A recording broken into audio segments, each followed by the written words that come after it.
Welcome to the story, Kensington and the Fortress. You are listening to Episode 2, The Brightening of the Beam.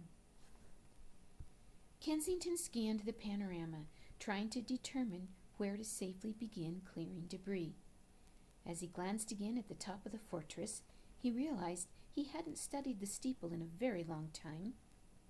A faint glimmer of light shone from the pinnacle of the tower, as always. As he persevered in the observation, he noticed the beam grew brighter. Experimenting, he looked away. The vibrance of the light dimmed, but with his return gaze, a brightening occurred again.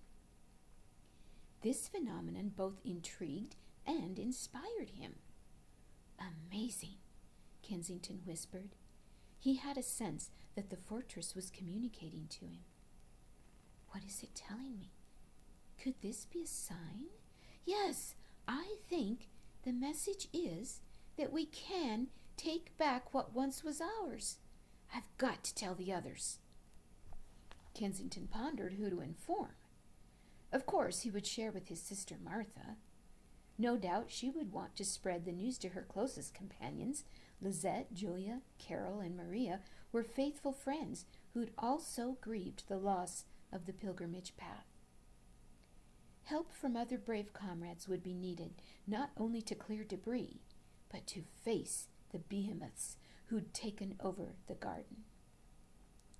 Kensington decided to gather Santos, James, Manuel, Seth, Drake, and Anthony.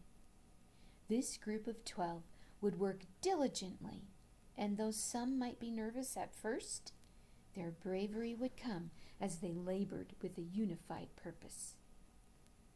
As was typical, Martha's wisdom guided Kensington's enthusiasm, as she cautioned about moving too quickly. "We first need to meet with the others to strategize, so we will respond instead of react," she counseled. They decided to gather at the abandoned barracks along the northern edge of the village. The next day, all 12 huddled inside the cold, dark building. Unity became a top priority. Working together would be critical, especially if the giants gave them trouble. Manuel suggested they come up with a name for their group. "I know!" Lizette cried out. "Let's call ourselves Diakonos." "Wait, what does that even mean?" asked Anthony. "It is one of the old words we used to sing about at our village feasts," James explained. "It means servants who put the common good above individual desires." "I think it is an excellent choice, Lizette." Anthony began dancing enthusiastically. "We are Diakonos!" he cried. With these decisions made, the 12 headed off for a day of duty.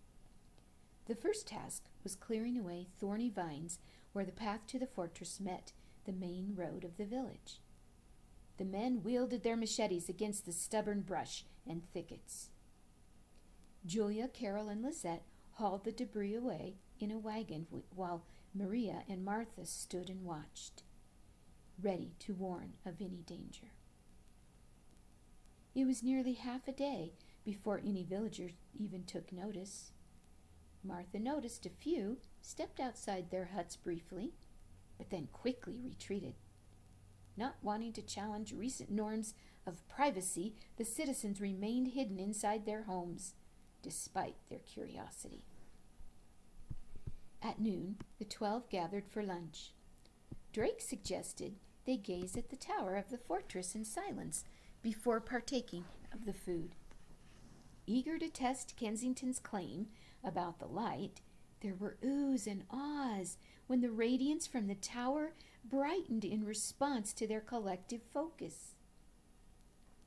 "It's even brighter than when I alone lifted my eyes to study it," Kensington shouted excitedly.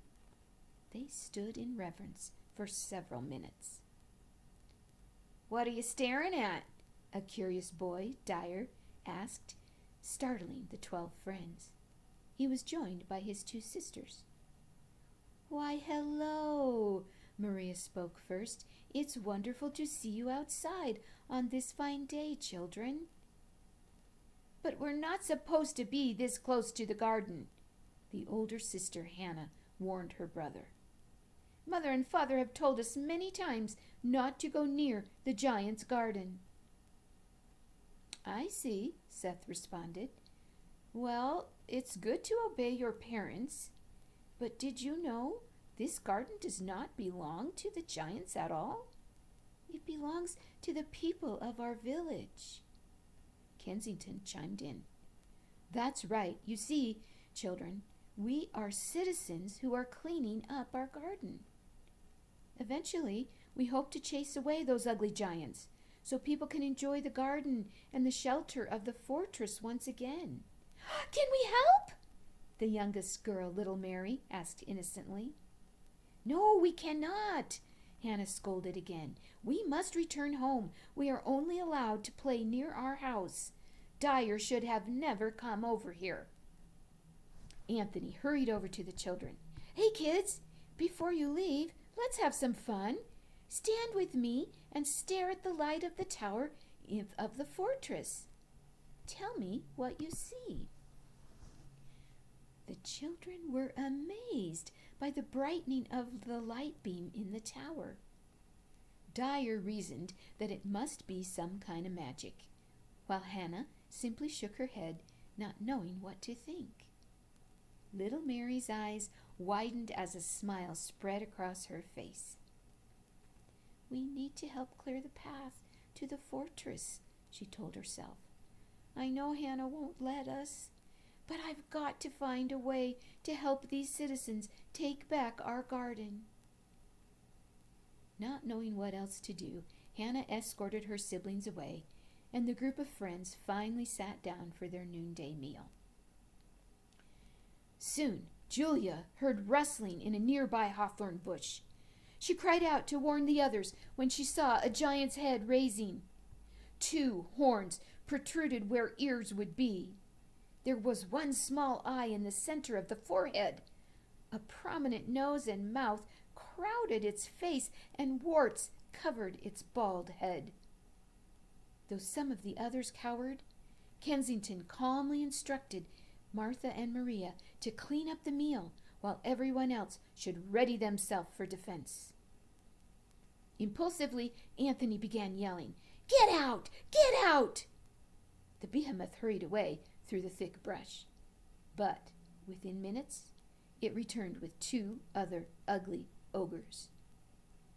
They were at least a foot taller than any of the 12 friends. Snarling and grunting, they threw rocks and sticks at the group of 12.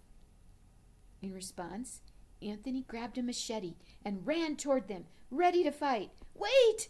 Manuel yelled. "Look at the light in the tower now. It's brighter than ever. I don't think we need to fight the giants with machetes. I think we need to focus on the light." Though Anthony had sustained a few minor injuries from the rocks and sticks the ogres threw, he heeded Manuel's counsel and returned his gaze to the tower. James, Santos, Martha, and Maria began singing a few of the old songs from the days of the feasts. The ogres stood like statues at the sound of the singing. "They're retreating," Kensington whispered as he observed the giants out of the corner of his eye. "Keep singing. Keep staring at the light in the tower. It's working." One by one, the 3 ogres vanished. Kensington was certain they actually left the garden area completely. The ogres' withdrawal motivated the 12 friends, and they resumed their clearing operations with enthusiasm. "We will likely face more ogres tomorrow," Martha worried at the end of the afternoon. "We must recruit more help. The sooner we clear the path to the fortress, the sooner we can begin to tend the plants and flowers in the garden. We need additional workers." That evening, the group of 12 knocked on the doors of villagers' huts. They'd split up into groups of 2, explaining the project to whoever would listen. Many wouldn't even open their doors, and others shooed them off. A few considered the idea, though none committed to help with the clearing. Very early the next morning, the 12 friends gathered again in the abandoned barracks. Their expressions betrayed weariness from the previous day. Seth did his best to encourage the others. "We'll be fine, friends.